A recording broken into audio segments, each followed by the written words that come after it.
Do you want to increase your sales without being pushy, sleazy, or shouting, "Limited time only"?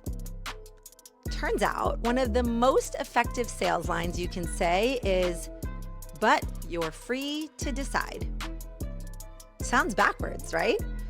Well, according to behavioral science, it works. Whether you're selling a service, a strategy, or presenting to a boardroom full of execs, these brain-based tactics make you more persuasive without sounding like a brochure.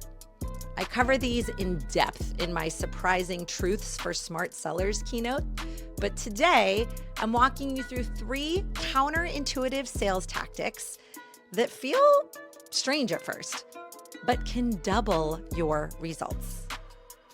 At a recent South by Southwest, I sat down with my friend and behavioral scientist, Nancy Harhut. And her message, most of us market based on logic, but people buy based on emotion, bias, and mental shortcuts.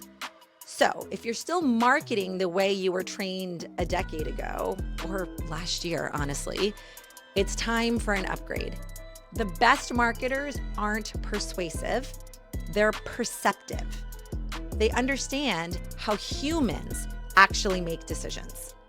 So here are 3 of my favorite brain-based strategies that I learned from her playbook that made me go, wait, seriously? And then, wow, that really works. So let's get into them. Tactic number 1, tell people they don't have to buy. You heard that right. You make the offer and then say, "But you're free to decide." This taps into what psychologists call autonomy bias, our deep desire to stay in control.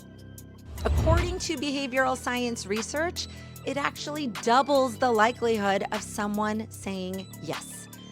And yes, that stat made my sales-trained brain glitch a little. But the science checks out. People don't like being told what to do. So when you take the pressure off, they lean in. Tactic number 2, lead with the loss, not the savings. We love saying, "Save $20 today." But you know what works even better? You'll pay $20 more tomorrow. This flips the message from gain to loss. And humans are twice as motivated to avoid a loss than to get a win. It's called loss aversion. And it's not manipulation, it's alignment with how our brains are wired.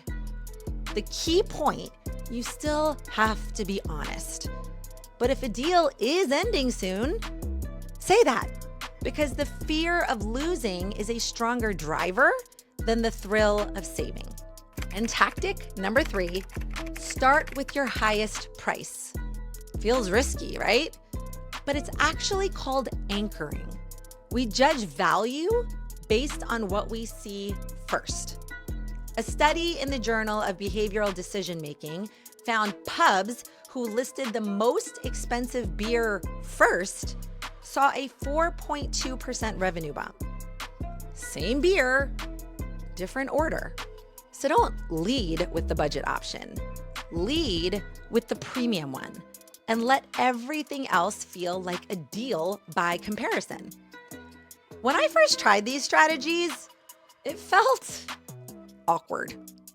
Telling clients, "You're free to walk away." Not exactly what my first sales trainer taught me, and not exactly what I did in my 14 years. But then I saw the results. More yeses, less resistance.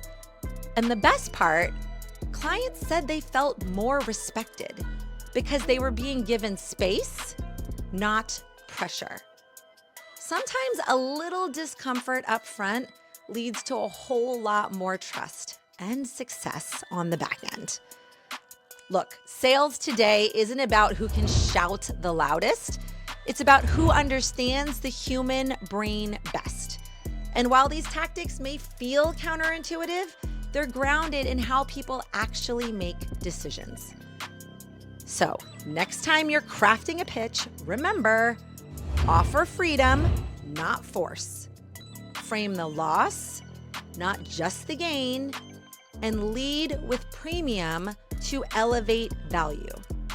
Because when you market the way your audience thinks, not just the way you were taught, you won't just sell more, you connect better. And in today's noisy world, that's the real differentiator. If you're ready to level up your influence with brain-based tools like these, hit that subscribe button. Your future self and your sales numbers will thank you.